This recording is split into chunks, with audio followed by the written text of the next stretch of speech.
Dari manakah sumber energi listrik untuk masyarakat negeri kita ini? Penentuan besarnya energi listrik untuk setiap negara bisa dilihat dari kapasitas pembangkit yang dinilai dengan satuan watt dan produksi energi listrik yang dinilai dengan satuan watt-hour. Berdasarkan publikasi yang dikeluarkan oleh Kementerian SDM Republik Indonesia, sampai dengan 2018, kapasitas pembangkit listrik di seluruh penjuru negeri sebesar 64,5 gigawatt, yang diantaranya dimiliki oleh negara lewat PLN sebesar 43,2 gigawatt atau sekitar 67%. Sisanya dimiliki oleh IPP atau Independent Power Producer, serta PPU atau Private Power Utility. Sementara kapasitas terpasang pembangkit listrik sendiri masih didominasi oleh sumber energi batu bara sebesar 50%, diikuti oleh gas bumi sebesar 29%. BBM sebesar 7% dan energi terbarukan sebesar 14%. Selanjutnya, produksi pembangkit listrik selama 2018 mencapai 283,3 terawatt-hour yang disalurkan melalui jaringan PLN untuk kebutuhan rumah tangga sebesar 97,8 terawatt-hour atau 42%. Selanjutnya kepada industri sebesar 76,9 terawatt-hour atau sekitar 33%. Dan terakhir kepada sektor komersial sebesar 59,5 terawatt-hour atau sekitar 25%. Pembangkit listrik di Indonesia beraneka ragam, namun sangat didominasi oleh PLTU berbahan bakar batu bara yaitu sekitar 56%. Disusul oleh PLTA sebesar 16% dan sisanya relatif merata berkisar di bawah 10%. Beberapa sumber energi terbarukan atau lebih dikenal dengan renewable energy source seperti tenaga angin atau tenaga surya yang sangat populer di Eropa sejak 20 tahun terakhir ini nampaknya belum begitu menarik perhatian para pejabat negara. Terbukti, hanya ada beberapa pembangkit tenaga surya yang tersebar di sekitar Sulawesi, NTT, NTB, dan Maluku ditambah dengan 3 buah pembangkit listrik tenaga angin dengan total produksi dari energi tersebut hanya sekitar 1,1%. Sedikit penjelasan mengenai energi terbarukan. Di Indonesia seringkali disingkat menjadi EBT. Ia adalah energi yang sumbernya secara alami tidak akan habis dan prosesnya berkelanjutan. Sumber EBT diantaranya ada bioenergi, geothermal, angin, panas matahari, gelombang, dan hidrogen cair. Khusus untuk energi geothermal dan gelombang air memang bukan hal baru.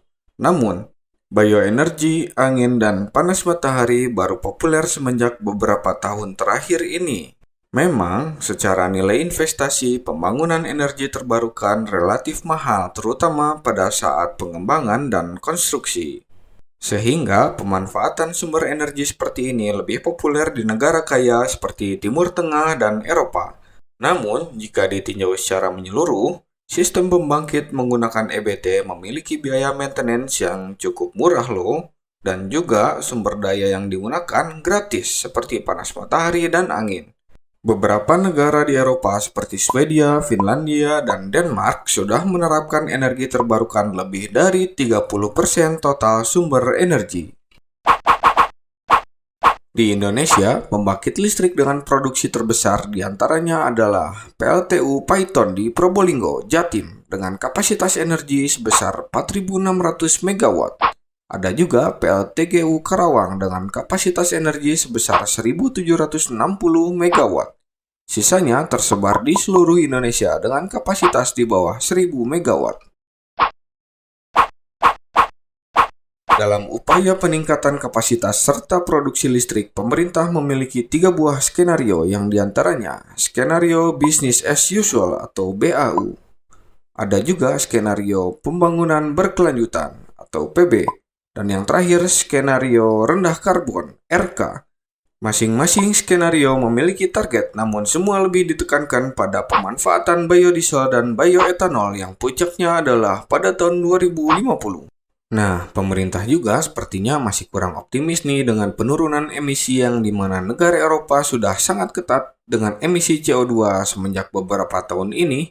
Target Indonesia menurunkan emisi CO2 sebanyak 30% sampai 40% pada 2030 dengan beberapa upaya minor seperti penambahan populasi kendaraan-kendaraan listrik dan tambahan beberapa pembangkit listrik yang ramah lingkungan.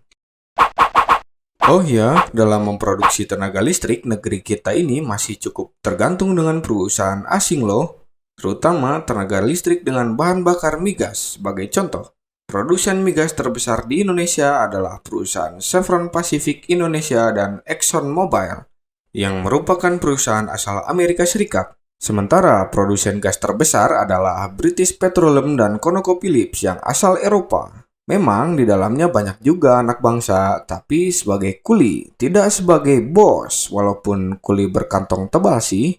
Ayo anak bangsa, kita bangkit! Nah, sekian dulu ya pembahasan singkat dari kami. Semoga bermanfaat dan nantikan video kami yang lainnya ya.